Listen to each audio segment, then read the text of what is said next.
বিজু হাজৰিকা জিন্দাবাদ বিজু হাজৰিকা জিন্দাবাদ বিজু হাজৰিকা জিন্দাবাদ হেমন্ত বিশ্ব শৰ্মা জিন্দাবাদ দিলীপ শইকীয়া জিন্দাবাদ নৰেন্দ্ৰ মোদী জিন্দাবাদ।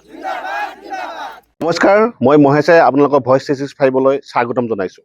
সমাগত এই বিধানসভা নিৰ্বাচনত 2026 বিধানসভা নিৰ্বাচনৰ বাবে ইতিমধ্যে বিভিন্ন দলে প্ৰচাৰ চলাই আছে। বিভিন্ন দল সংগঠনে এতিয়া এই মুহূৰ্তলৈ তেওঁলোকৰ প্ৰচাৰ যি ৰণসিঙা বজাইছে। মই বৰ্তমান উপস্থিত আছোঁ জাগীৰোড সমষ্টিৰ অন্তৰ্গত এজাৰবাৰী গাঁও পঞ্চায়তৰ 10 নং ৱাৰ্ডত।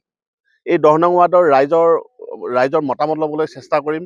ইতিমধ্যে তেওঁলোকৰ বিভিন্ন আঁচনি পাইছে নে নাই পোৱা, নে এইবাৰ জাগীৰোড সমষ্টি ৰাইজে কেনেকুৱা ধৰণৰ মতামত আগবঢ়ায়। কিয়নো এই সমষ্টি য'ত মই বৰ্তমান উপস্থিত আছোঁ, বিগত বহু বছৰ ধৰি মৰিগাঁও সমষ্টিৰ অন্তৰ্গত হৈ আছিল। এইবাৰ প্ৰথমবাৰৰ বাবে তেখেতলোকে দৰ্শন মন্ত্ৰী পীযুষ হাজৰিকাক ভোট দিবলৈ আগ্ৰহী হয় নে নহয়, আমি তেওঁলোকৰ মতামত ল'বলৈ চেষ্টা কৰিম। কাৰণ তেওঁলোকে এইবাৰ প্ৰথমবাৰৰ বাবে জাগীৰোড সমষ্টিত ভোট দিবলৈ তেওঁলোকে অধিকাৰ পাইছে। গতিকে মই তেওঁলোকৰ পৰা জানিব কি ক'ব, পীযুষ হাজৰিকা ডাঙৰীয়াৰ কাম কাজক লৈ আপোনালোক কিমান সন্তুষ্ট? তেওঁৰ কাম কাজক লৈ আমি যথেষ্ট সন্তুষ্ট।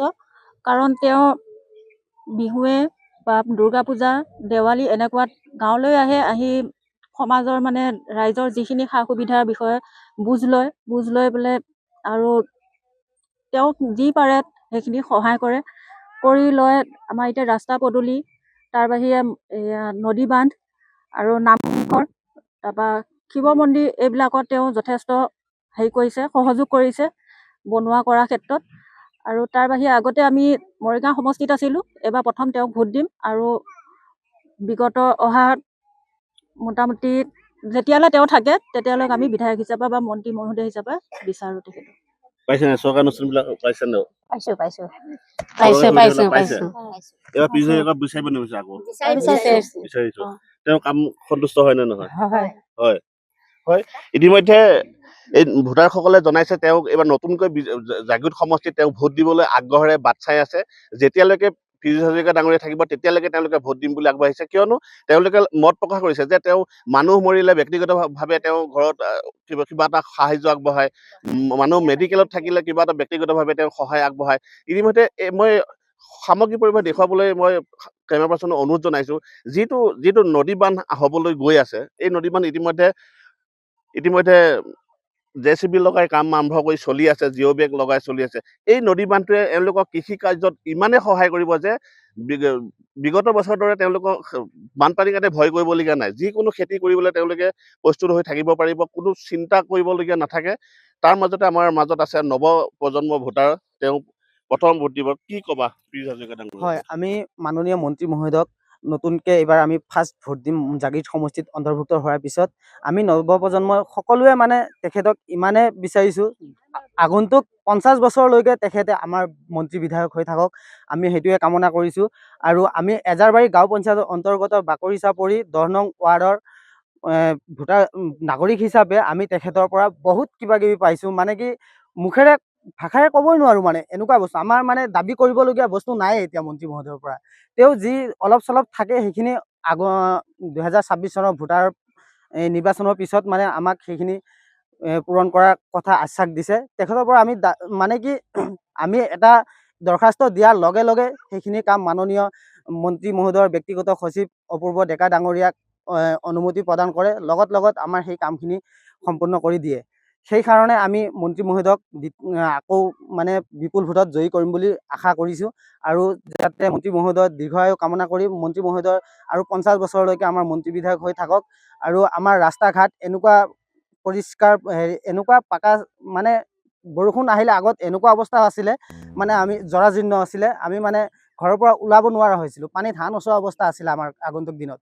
যেতিয়াৰ পৰা বিজেপি চৰকাৰ আহিলে তেতিয়াৰ পৰা আমাৰ লাহে লাহে দিনবিলাক সলনি হৈ আহিছে। আৰু এতিয়া আমি বহুত আৰামত অহা যোৱা কৰিব পাৰোঁ। আমাৰ বিশেষকৈ ডাঙৰ প্ৰব্লেম আছিলে, অসুবিধা আছিলে ৰাস্তা ঘাটৰ, আৰু এটা আছিলে গৰাখহনীয়া। ইতিমধ্যে গোটেইখিনি কাম সম্পূৰ্ণ কৰা হৈছে, আৰু দুই এটা থাকি গৈছে, সেইখিনি আগন্তুক দিনত কৰি দিম বুলি আমাক আশ্বাস দিছে। সেইকাৰণে আমি মন্ত্ৰী মহোদয়ক বাকৰি চাপৰি গাঁৱৰ পৰা ধন্যবাদ জনাইছোঁ। এতিয়ালৈকে কি আঁচনি পাবলৈ সক্ষম হৈছে? এতিয়ালৈকে আমি CM আত্মনিৰ্ভৰ পাইছোঁ, তাৰপিছত আপোনাৰ মহিলা উদ্যমিতা আঁচনি দিছে, তাৰপিছত অৰুণোদয় প্ৰায় মানুহে পাইছে, কিছু বাকী আছে, সেইখিনি হৈ যাব সেইখিনি।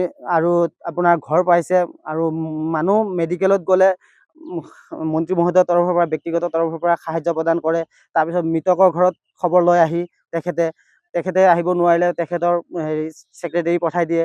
মানে আমাৰ এনেকুৱা অভাৱ নাই মানে।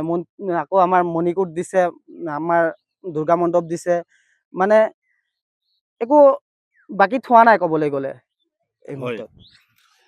এজন নৱপ্ৰজন্মৰ ভোটাৰ হিচাপে তেওঁ মন্তব্য আগবঢ়াইছে যে এই গাঁৱত 10 নং ৱাৰ্ডত যে আজাৰবাৰী গাঁও পঞ্চায়তৰ অন্তৰ্গত যি 10 নং ৱাৰ্ডৰ বাকৰি চাপৰি গাঁও, তেওঁলোকৰ কোৱা মতে মানে মন্ত্ৰী মহোদয় আৰু দিবলগীয়া নাই, তেওঁলোকে আৰু আপত্তি কৰিবলগীয়া নোহোৱা পৰিৱেশ এটা সৃষ্টি কৰিছে। যি বিচাৰিছে তাকে পাইছে, দৰখাস্ত দিয়াৰ পিছতেই কাম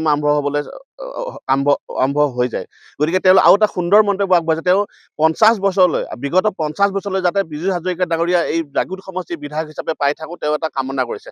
আৰু ৰাইজ আছে, আমি তেওঁলোকৰ পৰা মন্তব্য ল'বলৈ চেষ্টা কৰোঁ, কি কি কাম হৈছে, কি কি হ'বলৈ বাকী আছে, কি ক'ব?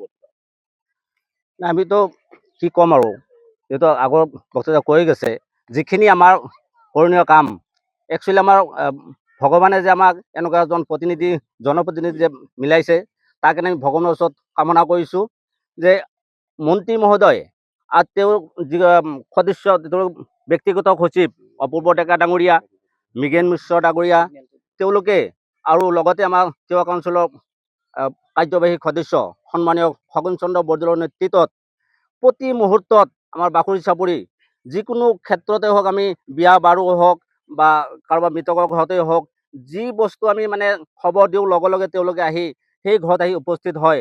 আৰু আমাৰ দলীয় যিবিলাক আমি কৰ্মকৰ্তা আছো ইয়াত, তেওঁলোকৰ মনোবল তেওঁলোকে বহুত বৃদ্ধি কৰে। আৰু বিশেষকৈ আমাৰ আজি যিটো গৰাখহনীয়াটো, এইটো আজি আমি ইয়াত অহা 25 বছৰ হৈছে। 25 বছৰ আমাৰ যিটো মানে আমি ইয়াত যে বসবাস কৰি আছো, চব কিন্তু বৰমাহতো গৰাখহনীয়া মানুহ। কেলে গৰাখহনীয়া বুলি ক'লে আমাৰ মনত সদায় ভয় আশংকা এটা থাকে। কিন্তু মন্ত্ৰী মহোদয়ে যিটো পদক্ষেপ লৈছে, তাৰ কাৰণে আমি ভগৱানৰ ওচৰত ক্ষীৰত লৈ আমি তেওঁক অশেষ ধন্যবাদ দিছোঁ। আৰু বিগতটো যাতে 50 বছৰ আমাৰ এই জাগীৰোড সমষ্টিৰ যাতে মন্ত্ৰী হৈ থাকে, তাই কামনা কৰিছোঁ। হয়, ইতিমধ্যে তেওঁ মন্তব্য আগবঢ়াইছে যে বিগত বহু বছৰ ধৰি তেওঁলোকে ভয় শংকাত পৰিছিল যে এই মাথাউৰিটোৱে গৰাখহনীয়া হৈ ঘৰৰ মানুহবিলাকক অনিষ্ট কৰিব নেকি। কিন্তু তেওঁলোকে পীযুষ হাজৰিকা ডাঙৰীয়া সমষ্টিত, মানে জাগীৰোড সমষ্টিত এইবাৰ প্ৰথম সোমাইছে, কিন্তু তেওঁলোকে আজিলৈকে ভোট প্ৰদান কৰা নাই যদিও জাগীৰোড সমষ্টিত পীযুষ হাজৰিকা ডাঙৰীয়া ভোট দিবলৈ আগ্ৰহেৰে বাট চাই আছে। আৰু তেওঁলোকে ভোট এতিয়ালৈকে দিয়া নাই যদিও তেওঁলোকৰ যি মাথাউৰি বা নদী বান্ধ কৰি দিছে বা বহু কিবা কিবি কৰিছে, তেওঁলোকে বহুত উৎফুল্লিত হৈ আছে। গতিকে এই এনেধৰণৰ বাতৰিবোৰ চাই থাকিবৰ বাবে আপোনালোকে চাই থাকক ভইচ 365। হেমন্ত বিশ্ব শৰ্মা জিন্দাবাদ, হেমন্ত বিশ্ব শৰ্মা জিন্দাবাদ, বিজেপি জিন্দাবাদ, বিজেপি জিন্দাবাদ, বিজেপি।